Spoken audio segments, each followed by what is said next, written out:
সূরা হুদ। রহমান রহিম আল্লাহর নামে। আলিফ লাম র। এ কোরআন হচ্ছে এমন একটি কিতাব যার আয়াতসমূহকে অত্যন্ত সুস্পষ্ট ও সুবিন্যস্ত করে রাখা হয়েছে। অতঃপর বর্ণনাসমূহ এখানে বিশদভাবে বলে দেয়া হয়েছে। এ কিতাব এক প্রজ্ঞাময় সর্বজ্ঞ সত্তার কাছ থেকেই তোমার কাছে এসেছে। এর বক্তব্য হচ্ছে, তোমরা আল্লাহ তাআলা ছাড়া আর কারো গোলামি করবে না, আর আমি তো তোমাদের জন্য তার কাছ থেকে আযাবের ভয় প্রদর্শনকারী ও জান্নাতের সুসংবাদ দানকারী মাত্র। এর উদ্দেশ্য হচ্ছে তোমরা যেন তোমাদের মালিকের দরবারে তোমাদের গুনাহ খাতার জন্য ক্ষমা চাইতে পারো, অতঃপর গুনাহ থেকে তওবা করে তাঁর দিকে ফিরে আসতে পারো। তাহলে তিনি তোমাদের একটি সুনির্দিষ্ট সময়সীমা পর্যন্ত উত্তম জীবন সামগ্রী দান করবেন এবং প্রতিটি মর্যাদাবান ব্যক্তিকে তার মর্যাদা অনুযায়ী পাওনা আদায় করে দেবেন। আর যদি তোমরা মুখ ফিরিয়ে নাও, তাহলে আমি অবশ্যই তোমাদের জন্য একটি কঠিন দিনের আযাবের ভয় করছি। কেননা এ জীবনের শেষে তোমাদের সবাইকে আল্লাহ তাআলার কাছেই ফিরে যেতে হবে এবং তিনি সর্ববিষয়ের উপর একক ক্ষমতাবান। সাবধান, এ নির্বোধ লোকেরা মনের কথা দিয়ে কিন্তু নিজেদের অন্তরসমূহকে ঢেকে রাখে, যেন আল্লাহর কাছ থেকে তা লুকিয়ে রাখতে পারে। কিন্তু এরা কি জানে না, যখন তারা কোনো কাপড় দিয়ে নিজেদের ঢেকে দেয়, তখন আল্লাহ তাআলা অবশ্যই জানেন তারা তার ভেতরে কোন বিষয় লুকিয়ে রাখছে আর কোন বিষয় তারা প্রকাশ করছে। অবশ্যই তিনি মনের ভেতরে সব কথা জানেন। জমিনের উপর বিচরণশীল এমন কোন জীব নেই যার রিজিক পৌঁছানোর দায়িত্ব আল্লাহর উপর নেই। তিনি যেমন তার আবাস সম্পর্কে অবহিত, তেমনি তার মৃত্যুর পর তাকে যেখানে সোপর্দ করা হবে তাও তিনি জানেন। এসব কথা একটি সুস্পষ্ট গ্রন্থে লিপিবদ্ধ আছে। আর তিনি আল্লাহ তাআলা, যিনি আসমান সমূহ ও জমিন 6 দিনের মধ্যে সৃষ্টি করেছেন। সে সময় তার আরশ ছিল পানির উপর। এ সৃষ্টি কৌশলের লক্ষ্য ছিল যেন তিনি এটা যাচাই করে নিতে পারেন তোমাদের মধ্যে কে তার আচার আচরণে সর্বোৎকৃষ্ট। হে নবী, আজ যদি তুমি এদের বলো মৃত্যুর পর তোমাদের অবশ্যই পুনরুত্থিত করা হবে, তাহলে যেসব মানুষ কুফরের রাস্তা গ্রহণ করেছে তারা সাথে সাথেই বলবে, এ কিতাব তো সুস্পষ্ট জাদু ছাড়া আর কিছুই নয়। আমি যদি নির্দিষ্ট একটা মেয়াদের জন্য তাদের এ আযাব তাদের কাছ থেকে সরিয়ে রাখি, তাহলে তামাশার ছলে ওরা বলবে, কোন জিনিস এখন এ আযাবকে আটকে রেখেছে? অথচ যেদিন এ আযাব তাদের উপর এসে পতিত হবে, সেদিন এ আযাব তাদের কাছ থেকে সরাবার কেউ থাকবে না। যে আযাব নিয়ে তারা হাসি বিদ্রুপ করছিল তা তাদের পরিবেষ্টন করে ফেলবে। আমি যদি মানুষকে একবার আমার রহমতের স্বাদ আস্বাদন করাই এবং পরে কোনো কারণে যদি তা তার কাছ থেকে ছিনিয়ে নিই, তাহলে সে নিরাশ ও অকৃতজ্ঞ হয়ে পড়ে। আবার কোনো দুঃখ দৈন্য তাকে স্পর্শ করার পর যদি তাকে আমি অনুগ্রহের স্বাদ ভোগ করাই, তখন সে বলতে শুরু করে, হ্যাঁ, এবার আমার সব বিপদ মুসিবত কেটে গেছে। আসলে সে অল্পতেই যেমন উৎফুল্ল হয়ে ওঠে, তেমনি সহজেই আবার অহংকারী হয়ে যায়। কিন্তু যারা পরম ধৈর্য ধারণ করে এবং নেক আমল করে, এরাই হচ্ছে সেসব লোক যাদের জন্য রয়েছে আল্লাহর ক্ষমা ও মহা পুরস্কার। হে নবী, কাফেররা মনে করে সম্ভবত তোমার কাছে যা ওহী নাজিল হয় তার কিয়দংশ তুমি ছেড়ে দাও এবং এ কারণে তোমার মনোকষ্ট হবে যখন তারা বলে বসবে, এ ব্যক্তির ওপর কোনো ধনভাণ্ডার অবতীর্ণ হল না কেন, কিংবা তার সাথে সাক্ষ্য দেওয়ার জন্য কোনো ফেরেশতা এলো না কেন। তুমি এতে মনক্ষুণ্ণ হও না। তুমি তো হচ্ছে পরকালের আযাবের ভয় প্রদর্শনকারী একজন রসুল মাত্র। যাবতীয় কাজকর্মের আসল কর্ম বিধায়ক তো হচ্ছেন স্বয়ং আল্লাহ তাআলা।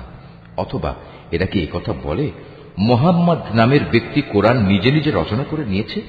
হে নবী, তুমি তাদের বলো, তোমরা যদি তাই মনে করো তাহলে নিয়ে এসো এর অনুরূপ মাত্র 10টি স্বরচিত সূরা এবং আল্লাহ তাআলা ছাড়া অন্য যাদের তোমরা সাহায্যের জন্য ডাকতে পারো তাদের ডেকে নাও, যদি তোমরা তোমাদের দাবিতে সত্যবাদী হও। আর যদি তারা তোমাদের কথায় সাড়া না দেয়, তাহলে জেনে রেখো এটা কিতাব আল্লাহর জ্ঞান ও কুদরত দ্বারাই নাজিল করা হয়েছে। তিনি ব্যতীত আর কোনো মাবুদ নেই। বলো, এখন কি তোমরা ইসলাম গ্রহণ করবে? যদি কোনো ব্যক্তি শুধু এ পার্থিব জীবন ও তার প্রাচুর্য ভোগ করতে চায়, তাহলে আমি তাদের সবাইকে তাদের কর্মের প্রতিফল এ দুনিয়ার মধ্যেই যথাযথ আদায় করে দিই এবং সেখানে তাদের বৈষয়িক পাওনা কোনো অংশেই কম করা হবে না। আসলে এরাই হচ্ছে সেসব দুর্ভাগা লোক যাদের জন্য পরকালে জাহান্নামের আগুন ছাড়া আর কিছুই থাকবে না। দুনিয়ার জীবনে যেখানে যা কিছু তারা বানিয়েছে তা সব হবে বেকার, যা কিছু তারা দুনিয়ায় করে এসেছে তা সবই হবে নিরর্থক। অতঃপর যে ব্যক্তি তার মালিকের পক্ষ থেকে নাজিল করা একটি সুস্পষ্ট প্রমাণের উপর প্রতিষ্ঠিত রয়েছে এবং তা সে তেলাওয়াত করে, যার উপর স্বয়ং তার পক্ষ থেকে মুহাম্মদ সাক্ষী হয়ে রয়েছে, তদুপরি রয়েছে তার পূর্ববর্তী মুসার কিতাব, যা তাদের জন্য পথ প্রদর্শক ও রহমত, এরা এর উপর ঈমান আনে। মানব দলের মধ্যে যে অতঃপর একে অস্বীকার করবে তার প্রতিশ্রুত স্থান হচ্ছে জাহান্নামের আগুন। সুতরাং তুমি সে ব্যাপারে কোন রকম সন্দিগ্ধ হইও না। এ সত্য হচ্ছে তোমার মালিকের পক্ষ থেকে নাজিল করা, কিন্তু অধিকাংশ মানুষই ঈমান আনে না। আল্লাহ তাআলা সম্বন্ধে যে মিথ্যা রচনা করে তার চাইতে বড় জালেম আর কে হতে পারে? এ লোকদের যখন কিয়ামতের দিন তাদের মালিকের সামনে হাজির করা হবে এবং তাদের বিপক্ষীয় সাক্ষীরা যখন বলবে, হে আমাদের মালিক, এরাই হচ্ছে সে ব্যক্তি যারা তাদের মালিকের বিরুদ্ধে মিথ্যা কথা রচনা করেছিল। হ্যাঁ, আজ জালেমদের উপর আল্লাহ তাআলার অভিসম্পাত। সে জালেমদের উপর আল্লাহর লানত যারা অন্য মানুষকে আল্লাহর পথ থেকে বিরত রাখে এবং আল্লাহর পথে দোষ ত্রুটি খুঁজে বেড়ায়। সর্বোপরি যারা শেষ বিচারের দিনকে অস্বীকার করে।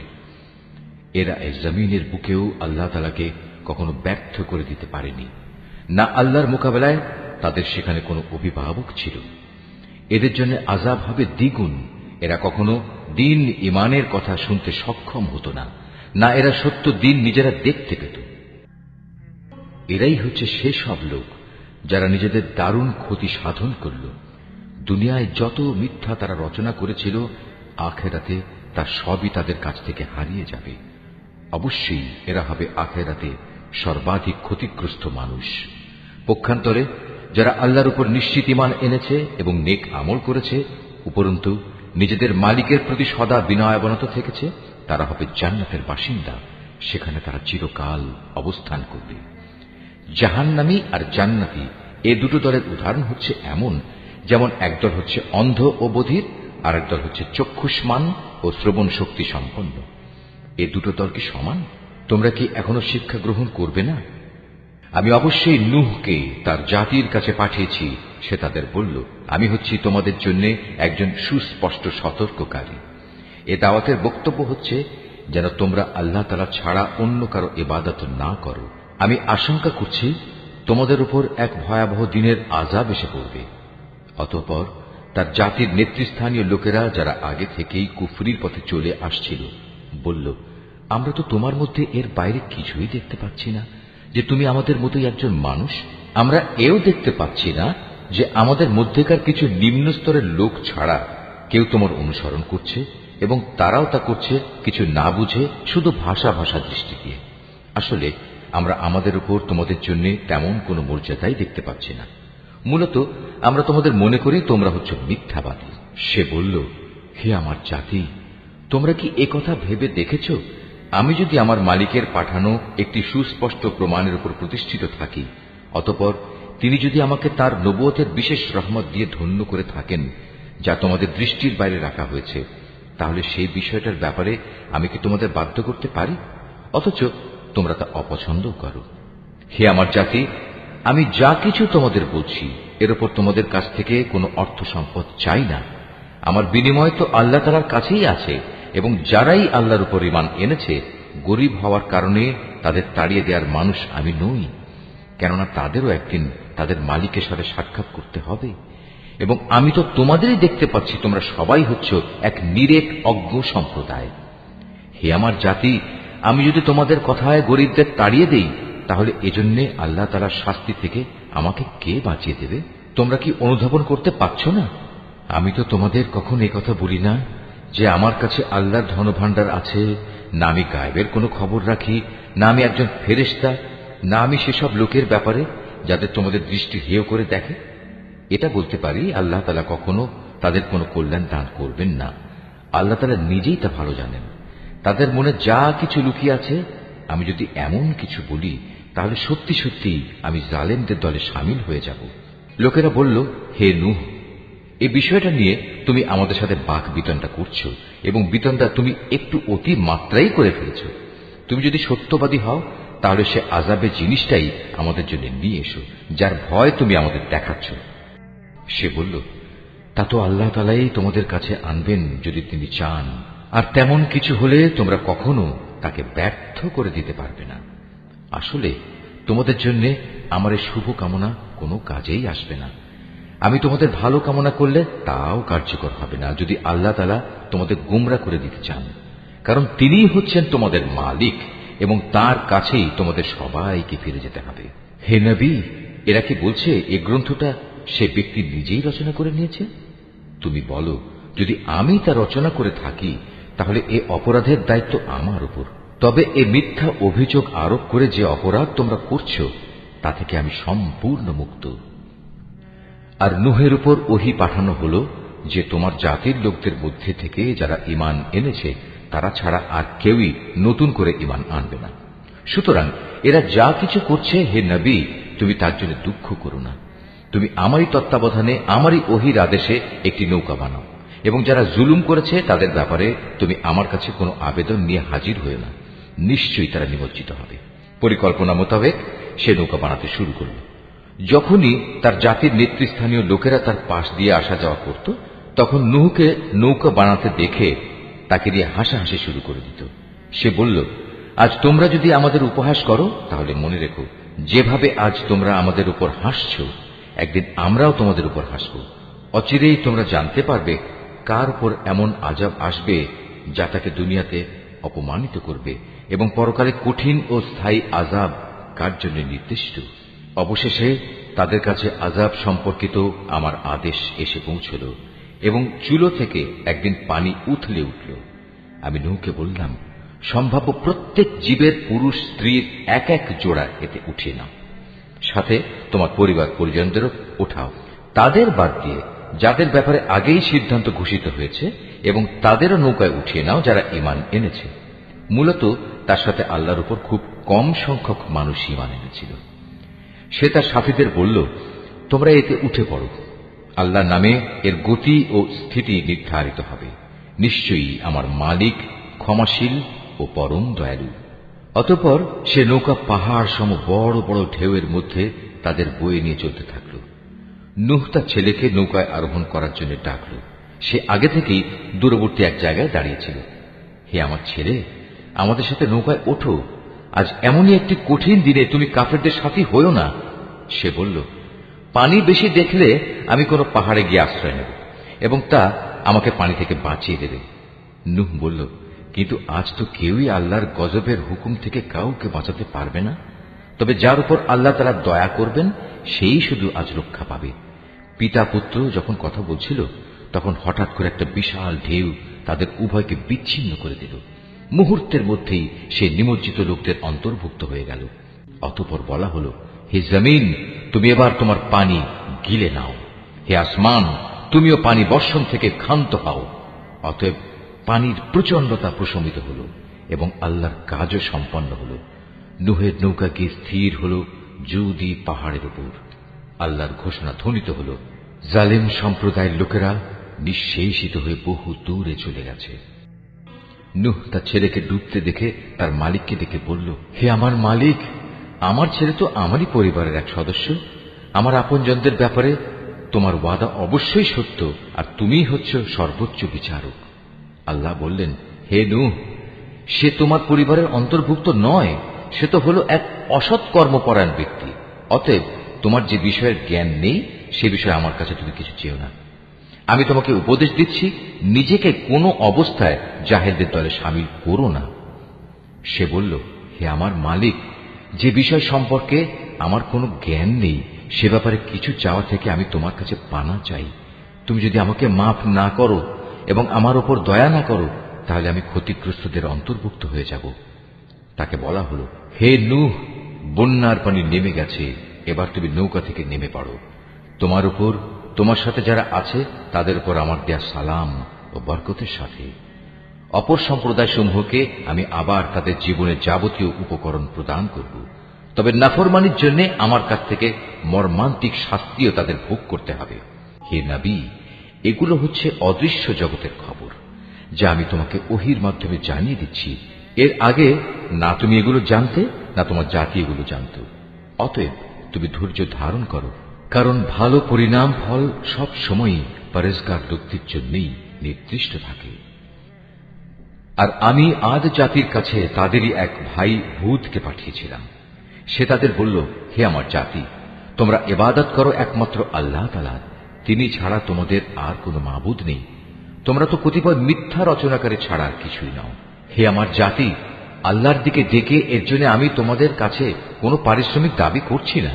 আমার যাবতীয় পাওনা তো আল্লাহ তাআলার কাছেই, যিনি আমাকে পয়দা করেছেন। তোমরা কি বুঝতে পারছো না? হে আমার জাতি, তোমরা তোমাদের মালিকের কাছে গুনাহখাতা মাফ চাও, অতঃপর তোমরা তাঁর দিকেই ফিরে আসো। তিনি খুশি হয়ে তোমাদের উপর প্রচুর বৃষ্টি বর্ষণকারী মেঘমালা পাঠাবেন এবং তোমাদের আরো শক্তি যুগিয়ে তোমাদের বর্তমান শক্তি আরো বাড়িয়ে দেবেন। অতএব তোমরা অপরাধী হয়ে তার ইবাদত থেকে মুখ ফিরিয়ে নিও না। তারা বলল, হে হুদ, তুমি তো আমাদের কাছে ধরা ছোঁয়ার মতো কোনো স্পষ্ট দলিল প্রমাণ নিয়ে আসনি। শুধু তোমার মুখের কথায় আমরা কিন্তু আমাদের দেবতাদের ছেড়ে দেওয়ার লোক নই। আমরা তোমার উপর বিশ্বাস করে মোমেনও হয়ে যাব না। আমরা তো বরং বলি, আসলে আমাদের কোন দেবতা অশুভ কিছু দ্বারা তোমাকে আবিষ্ট করে ফেলেছে।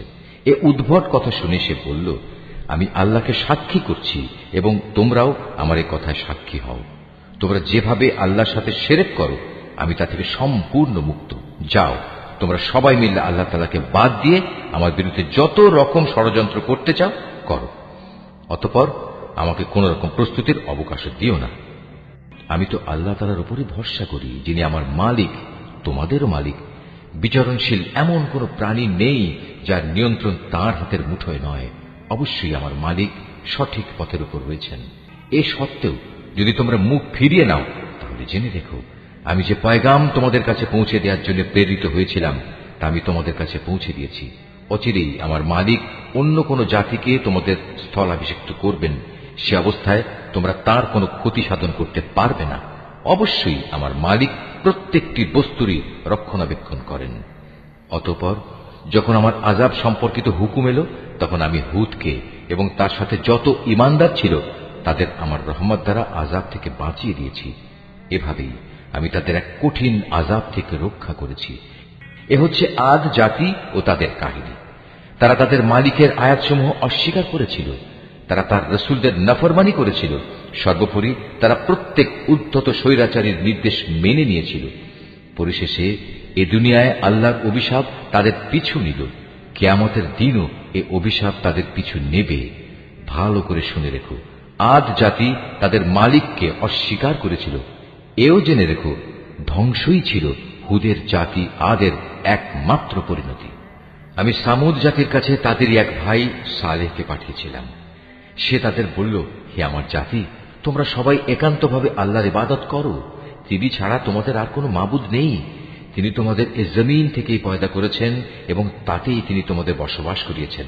অতএব কৃতজ্ঞতা স্বরূপ তোমরা তাঁর কাছে গুনাহের জন্য ক্ষমা প্রার্থনা করো, অতঃপর তওবা করে তাঁর দিকেই ফিরে এসো। অবশ্যই আমার মালিক প্রত্যেকের একান্ত নিকটবর্তী এবং প্রত্যেক ব্যক্তির ডাকে তিনি জবাব দেন। তারা বলল, হে সালেহ, এর আগে তুমি এমন একজন মানুষ ছিলে যার ব্যাপারে আমাদের মধ্যে অনেক বড় বড় আশা করা হতো। আর এখন কি তুমি আমাদের সেসব মাবুদের ইবাদত থেকে বিরত রাখতে চাও যাদের ইবাদত আমাদের পিতামাতারা যুগ যুগ থেকে করে আসছে? আসলে তুমি যে দিনের দিকে আমাদের ডাকছ, সে ব্যাপারে আমরা সন্দেহে নিমজ্জিত আছি। এ ব্যাপারে আমরা খুব দ্বিধাগ্রস্তও বটে। সে বলল, হে আমার জাতি, তোমরা কি এ বিষয়টা নিয়ে একটু চিন্তা করে দেখোনি যে যদি আমি আমার মালিকের পক্ষ থেকে একটি সুস্পষ্ট দলিলের উপর প্রতিষ্ঠিত থাকি এবং তিনি যদি আমাকে তার অনুগ্রহ দিয়ে ধন্য করে থাকেন, তা সত্ত্বেও যদি আমি কোনো গুনাহ করে বসি, তাহলে কে এমন আছে যে আল্লাহর মোকাবেলায় আমাকে সাহায্য করবে? আসলে অন্যায় আবদার করে তোমরা আমার ক্ষতির পরিমাণই শুধু বৃদ্ধি করছো। হে আমার সম্প্রদায়, এ হচ্ছে আল্লাহ তাআলার পাঠানো উটনী। তোমরা যে নিদর্শন চাচ্ছিলে, এটা হচ্ছে তোমাদের জন্য সেই নিদর্শন। অতএব আল্লাহর এই নিদর্শনকে ছেড়ে দাও। সে আল্লাহর জমিনে চড়ে খাক, তাকে কোন রকম কষ্ট দেওয়ার নিয়তে ছুঁয়ো না। তেমনটি করলে সাথে সাথেই একটি বড় ধরনের আযাব তোমাদের পাকড়াও করবে। অতঃপর তারা সেটিকে বধ করে ফেলল। তখন সে বলল, চলে যাও, তোমরা তোমাদের নিজ নিজ ঘরে 3 দিন জীবন উপভোগ করে নাও। আযাবের ব্যাপারে আল্লাহর এ ওয়াদা কখনো মিথ্যা হবার নয়। এরপর ওয়াদা মতো যখন আমার আযাবের নির্দেশ এলো এবং তা তাদের ভীষণভাবে পাকড়াও করল, তখন আমি সালেহকে এবং তার সাথে আরো যারা ঈমান এনেছিল তাদের সবাইকে আমার রহমত দিয়ে সেদিনের অপমানকর আযাব থেকে বাঁচিয়ে দিলাম। অবশ্যই হে নবী, তোমার মালিক শক্তিমান ও পরাক্রমশালী। অতঃপর যারা আল্লাহ দ্বীনের সাথে জুলুম করেছে, এক মহানাদ এসে তাদের মরণ আঘাত করল।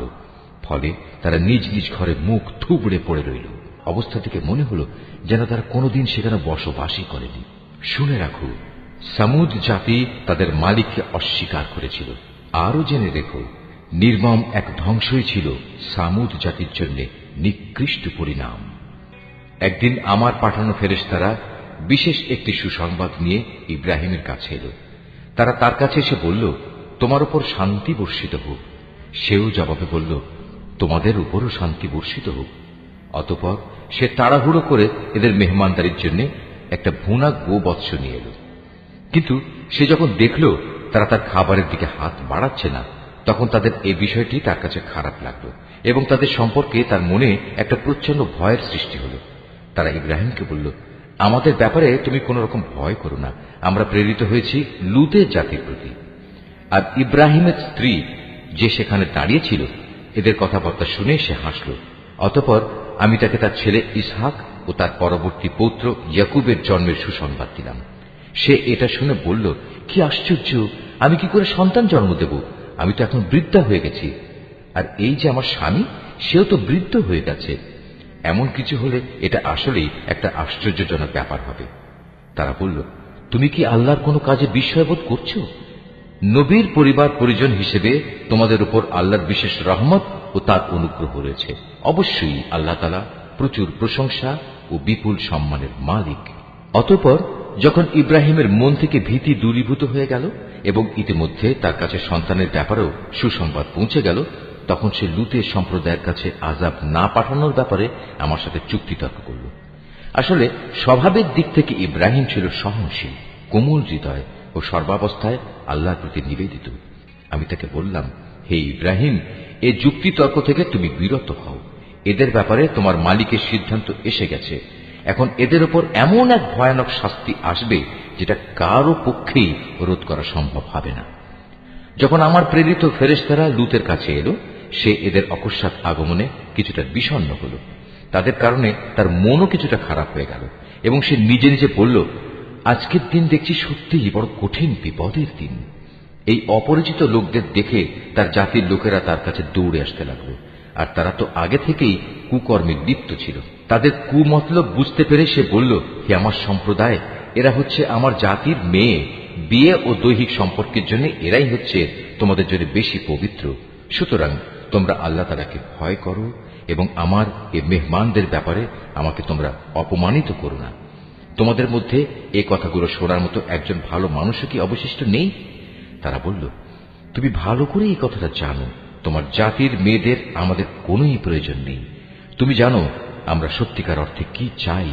সে এদের অশালীন কথাবার্তা শুনে বলল, কত ভালো হতো যদি আজ তোমাদের উপর আমার কোনো ক্ষমতা চলত, কিংবা যদি তোমাদের মোকাবেলায় আমি কোনো একটি শক্তিশালী স্তম্ভের আশ্রয় গ্রহণ করতে পারতাম।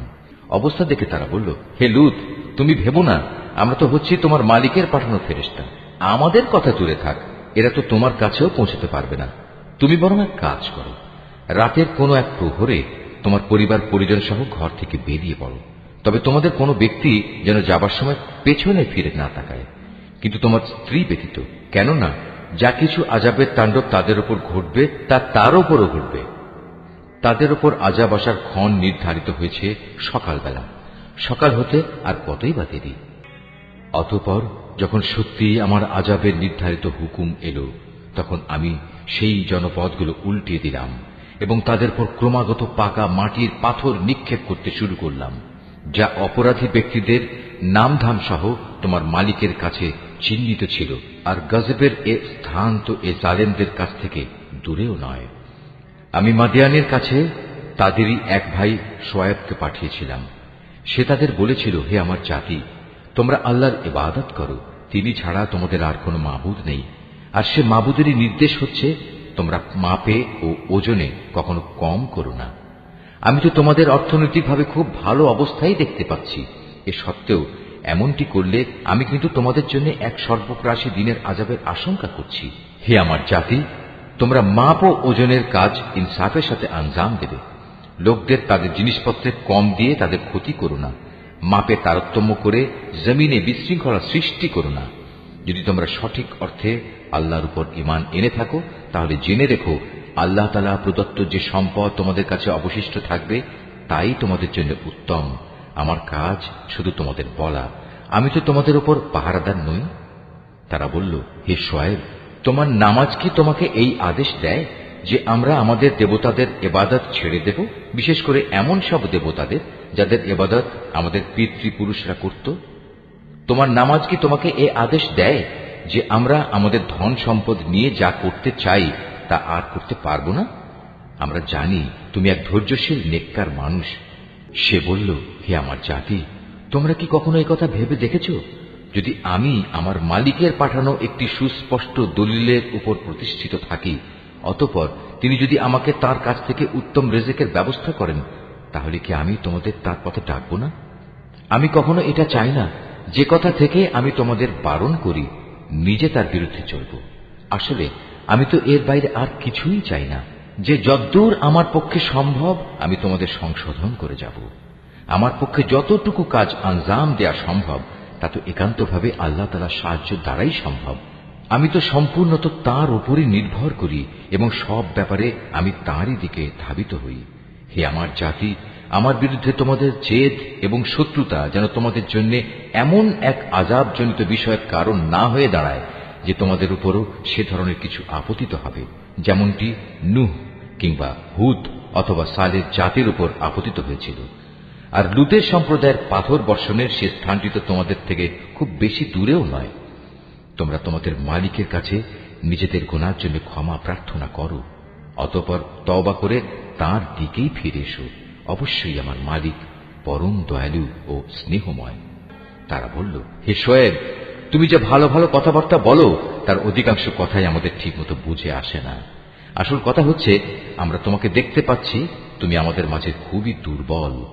আমাদের মাঝে তোমার আপন গোত্রের লোক না থাকলে আমরা অবশ্যই তোমাকে পাথর নিক্ষেপ করে হত্যা করতাম। তাছাড়া তুমি তো আমাদের উপর খুব শক্তিশালীও নও যে অতঃপর আমাদের কাছ থেকে প্রতিশোধ নিতে পারবে। সে বলল, হে আমার জাতি, তোমাদের কাছে আমার গোত্রীয় ভাই বন্ধু কি আল্লাহ তাআলার চাইতে বেশি শক্তিশালী যে তোমরা ওদের দোহাই দিচ্ছ? আল্লাহ তাআলাকে কি তোমরা তোমাদের পেছনে ফেলে রাখলে? জেনে রেখো, তোমরা এখন যা কিছু করছো আমার মালিকের জ্ঞানের পরিধি দ্বারা তা পরিবেষ্টিত হয়ে আছে। হে আমার সম্প্রদায়, তোমরা তোমাদের জায়গায় যা কিছু করতে চাও করে যাও, আমিও আমার জায়গায় যা করার করে যাব। অচিরেই তোমরা একথা জানতে পারবে কার উপর এমন আযাব আসবে যা তাকে অপমানিত করে ছাড়বে, আর কে মিথ্যাবাদী তাও তখন জানা যাবে। অতএব তোমরা সেদিনের প্রতীক্ষা করো, আমিও তোমাদের সাথে প্রতীক্ষা করব। পরিশেষে যখন আমার আযাবের সিদ্ধান্ত এলো, তখন আমি শুআয়বকে এবং তার সাথে যে কয়জন মানুষ ঈমান এনেছিল তাদের সবাইকে আমার নিজস্ব রহমত দ্বারা প্রলয়ঙ্কারী আযাব থেকে বাঁচিয়ে দিলাম। অতঃপর যারা আল্লাহর সাথে জুলুম করেছে সেদিন তাদের উপর মহানাদ আঘাত করল, ফলে মুহূর্তের মাঝেই তারা নিজেদের ঘরে এদিক সেদিকে উপুড় হয়ে পড়ে রইল। অবস্থা এমন হল যেন সে জনপদে কখনো তারা কোনো প্রাচুর্যই অর্জন করেনি। শুনে রেখো, এ ধ্বংসই ছিল মাদিয়ানের চূড়ান্ত পরিণাম, ঠিক যেমন ধ্বংসকর পরিণাম হয়েছিল তার পূর্ববর্তী সম্প্রদায় সামুদের। আমি মূসাকে তার জাতির কাছে আমার নিদর্শন সমূহ ও নবুয়তের সুস্পষ্ট দলিল সহ পাঠিয়েছিলাম। তাকে আমি পাঠিয়েছিলাম ফেরাউন ও তার পারিষদবর্গের কাছে, কিন্তু তারা সর্বদা ফেরাউনের কথাই মেনে চলত। অথচ ফেরাউনের কোনো কাজ ও কথাই সঠিক ছিল না। কিয়ামতের দিন সে তার দণ্ডপ্রাপ্ত জাতির আগে আগে থাকবে, অতঃপর সে তাদের জাহান্নামের আগুন পর্যন্ত নেতৃত্ব দিয়ে নিয়ে যাবে। কত নিকৃষ্ট সে জায়গা যেখানে তাদের নেতৃত্ব দিয়ে নিয়ে যাবে। এ দুনিয়াতে আল্লাহর অভিশাপ তাদের পেছনে ধাবিত করা হলো, আবার কিয়ামতের দিনও তারা কঠিন আযাবে নিমজ্জিত হবে। কত নিকৃষ্ট এ পুরস্কার যা তাদের সেদিন দেয়া হবে। হে নবী, এ হচ্ছে ধ্বংসপ্রাপ্ত কতিপয় জনপদের কাহিনী, যা আমি তোমার কাছে বর্ণনা করছি। এদের ধ্বংসাবশেষের কিছু তো এখানে সেখানে এখনো বিদ্যমান রয়েছে, অনেক কিছু আবার কালের গর্ভে বিলীন হয়ে গেছে। এ আযাব পাঠিয়ে আমি কিন্তু তাদের উপর জুলুম করিনি, জুলুম তো বরং তারা নিজেরাই নিজেদের উপর করেছে। যখন সত্যি সত্যি তোমার মালিকের আযাব তাদের উপর নাজিল হয়েছে, তখন তাদের সেসব দেবতা তাদের কোনো কাজেই আসেনি, যাদের তারা আল্লাহর বদলে ডাকত, বরং তারা তাদের ধ্বংস ছাড়া অন্য কিছুই বৃদ্ধি করতে পারেনি। হে নবী, তোমার মালিক যখন কোনো জনপদকে তাদের অধিবাসীদের জুলুমের কারণে পাকড়াও করেন, তখন তার পাকড়াও এমনই হয়, আল্লাহ তাআলার পাকড়াও অত্যন্ত কঠোর, অত্যন্ত ভয়ঙ্কর। এই কাহিনীগুলোর মাঝে তার জন্য সত্য জানার প্রচুর নিদর্শন মজুদ রয়েছে। যে ব্যক্তি পরকালের আযাবকে ভয় করে, সেদিন হবে সমস্ত মানুষদের একত্রিত করার দিন, উপরন্তু সেটা সবাইকে উপস্থিত করার দিনও বটে। আমি সেদিনটি একটি সুনির্দিষ্ট সময়ের জন্য মুলতবি করে রেখে দিয়েছি। সেদিন যখন আসবে, তখন কেউ আল্লাহর অনুমতি ব্যতি রেখে কোনো কথা বলবে না। অতঃপর মানুষরা দুদলে বিভক্ত হয়ে যাবে, তাদের মধ্যে কিছু থাকবে হতভাগ্য আর কিছু থাকবে ভাগ্যবান। অতঃপর যারা হবে হতভাগ্য পাপী, তারা থাকবে জাহান্নামের আগুনে। সেখানে তাদের জন্য থাকবে আযাবের ভয়াবহ চিৎকার ও যন্ত্রণার ভয়াল আর্তনাদ। তারা সেখানে থাকবে চিরকাল, যতক্ষণ পর্যন্ত আসমান সমূহ ও জমিন বিদ্যমান থাকবে। তবে হ্যাঁ, তাদের কথা আলাদা, যাদের ব্যাপারে তোমার মালিক ভিন্ন কিছু চান। তোমার মালিক যখন যা চান তার বাস্তবায়নে তিনি একক ক্ষমতাবান। অপরদিকে যাদের ভাগ্যবান বানানো হবে, তারা সেদিন যাবে জান্নাতে। সেখানে তারা চিরদিন থাকবে, যতদিন পর্যন্ত আসমান সমূহ ও জমিন বিদ্যমান থাকবে। তবে তার কথা আলাদা, যা তোমার মালিক ইচ্ছা করেন। আর এ জান্নাত হবে এক নিরবচ্ছিন্ন পুরস্কার, যা কোনো দিনই শেষ হবে না। সুতরাং হে নবী, যে ব্যক্তি আল্লাহ তাআলা ছাড়া এসব কিছুর গোলামি করে, তাদের শাস্তির ব্যাপারে তুমি কখনো সন্দিগ্ধ হও না। আসলে ওদের পিতৃপুরুষরা আগে যাদের বন্দেগী করত, এরাও তাদেরই বন্দেগী করে। আমি এদের এ জঘন্য অপরাধের পাওনা পুরোপুরি আদায় করে দেব, বিন্দু মাত্র কম করা হবে না। হে নবী, আমি মুসাকেও কিতাব দিয়েছিলাম, অতঃপর বনী ইসরাইলের তরফ থেকে সে কিতাবেও নানা রকম মতবিরোধ সৃষ্টি করা হয়েছিল। আসলে তোমার মালিকের পক্ষ থেকে এ বিদ্রোহীদের ব্যাপারে যদি আগে থেকেই এ কথার ঘোষণা না করে রাখা হতো যে এদের বিচার পরকালই হবে, তাহলে কবেই এদের ব্যাপারে দুনিয়ায় গজবের সিদ্ধান্ত এসে যেত। মূলত এরা এ গ্রন্থের ব্যাপারে বিভ্রান্তিকর সন্দেহে নিমজ্জিত আছে। আর তখন তোমার মালিক এদের সবাইকে নিজেদের কর্মফলের পুরোপুরি বিনিময় আদায় করে দেবেন, কেননা এরা আজ যা কিছু করছে তিনি তার সব কিছুই জানেন। অতএব হে নবী, তোমাকে যেমনি করে সত্যের উপর প্রতিষ্ঠিত থাকার আদেশ দেওয়া হয়েছে, তুমি তাতেই স্থির থাকো। তোমার সাথে আরো যারা কুফরি থেকে ফিরে এসেছে, তারাও যেন ঈমানের উপর দৃঢ় থাকে। তোমরা কখনো সীমা লঙ্ঘন করো না। এরা যা কিছু আজ করছে, আল্লাহ তাআলা অবশ্যই তার সব কিছু দেখছেন। হে মুসলমানরা, তোমরা কখনো এদের দিকে ঝুঁকে পড়ো না যারা ন্যায়ের সীমা লঙ্ঘন করেছে। তেমনটি করলে অবশ্যই জাহান্নামের আগুন তোমাদের স্পর্শ করবে। আর তেমন অবস্থায় আল্লাহ তাআলা ছাড়া তোমাদের কোনো অভিভাবক থাকবে না, এবং সে সময় তোমাদের কোন রকম সাহায্যও করা হবে না। হে নবী, নামাজ প্রতিষ্ঠা করো দিনের 2 প্রান্ত ভাগে ও রাতের 1 ভাগে। অবশ্যই মানুষের ভালো কাজসমূহ তাদের মন্দ কাজসমূহ মিটিয়ে দেয়। এটা হচ্ছে এক ধরনের উপদেশ তাদের জন্য যারা আল্লাহর স্মরণ করে। তুমি ধৈর্য ধারণ করো, নিশ্চয়ই আল্লাহ তাআলা নেককারদের পাওনা কখনো বিনষ্ট করেন না। অতঃপর এমনটি কেন হয়নি যে যেসব উম্মতের লোকেরা তোমাদের আগে অতিবাহিত হয়ে গেছে, তাদের মধ্যে অবশিষ্ট যারা রয়ে গেছে, তারা মানুষকে জমিনে বিপর্যয় সৃষ্টি করা থেকে নিষেধ করত। এদের সংখ্যা ছিল নিতান্ত কম। আমি যাদের আগের আযাব থেকে বাঁচিয়ে রেখেছিলাম। আর জালেমরা তো যে বৈষয়িক প্রাচুর্য ছিল তার পেছনেই পড়ে থেকেছে, তারা ছিল আসলেই অপরাধী। এটা কখনো তোমার মালিকের কাজ নয় যে কোনো জনপদকে অন্যায়ভাবে ধ্বংস করে দেবেন, বিশেষ করে যখন সে জনপদের অধিবাসীরা সংশোধনে নিয়োজিত থাকে। হে নবী, তোমার মালিক চাইলে দুনিয়ার সব মানুষকে তিনি একই উম্মত বানিয়ে দিতে পারতেন, কিন্তু আল্লাহ তাআলা কারো উপর দিন চাপিয়ে দিতে চাননি। এ কারণে তারা হামেশাই নিজেদের মধ্যে মতবিরোধ করতে থাকবে। তবে তোমার মালিক যাদের উপর দয়া করেন তাদের কথা আলাদা। তাদের তো এজন্যই আল্লাহ তাআলা সৃষ্টি করেছেন যে তারা সত্য দ্বীনের উপর প্রতিষ্ঠিত থাকবে, আর তা যখন লঙ্ঘিত হবে তখন তাদের ব্যাপারে তোমার মালিকের ওয়াদাই সত্য হবে। আর সে ওয়াদা হচ্ছে, অবশ্যই আমি জাহান্নামকে জিন ও মানুষ দিয়ে পূর্ণ করব। হে নবী, আগের নবীদের কাহিনীগুলো আমি তোমাকে শোনাচ্ছি। তার উদ্দেশ্য হচ্ছে, আসলে আমি এর দ্বারা তোমার মনকে দৃঢ়তা দান করতে চাই। এর মাঝে যে শিক্ষা তা এখন তোমার কাছে এসে গেছে। তাছাড়া ঈমানদারদের জন্য কিছু শিক্ষণীয় উপদেশ ও সাবধান বাণী এখানে দেয়া রয়েছে। এত কিছু সত্ত্বেও যারা ঈমান আনে না তাদের বলো, তোমরা তোমাদের জায়গায় যা কুফরি কাজ করার করে যাও, আর আমরাও আমাদের কাজ করে যাব। আর তোমরা তোমাদের জাহান্নামের অপেক্ষা করো, আমরাও আমাদের জান্নাতের অপেক্ষা করছি। আসমান সমূহ ও জমিনের যাবতীয় গোপন রহস্য আল্লাহ তাআলার জন্যই নিবেদিত, এবং এর সব কয়টি বিষয় তাঁর দিকেই ধাবিত হবে। অতএব হে নবী, তুমি তাঁরই ইবাদত করো এবং বিপদে আপদে একান্তভাবে তাঁর উপরই ভরসা করো।